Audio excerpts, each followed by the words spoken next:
Ikaw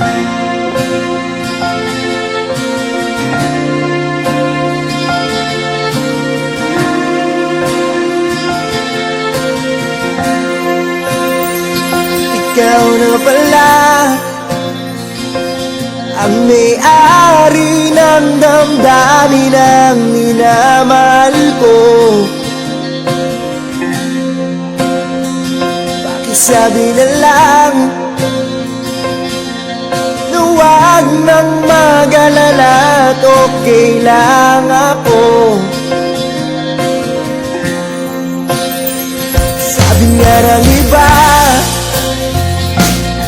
kung talagang mahal mo siya, hayaan mo. Hayaan mo na mamaalam. Hayaan mo na lumisan. Kaya dumiling ako, kibatala na sana hindi na siya luluwa pa, na sana hindi na siya mag-iisa, na sana lang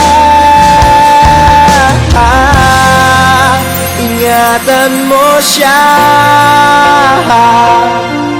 Binaliwala niya ako dahil sa'yo,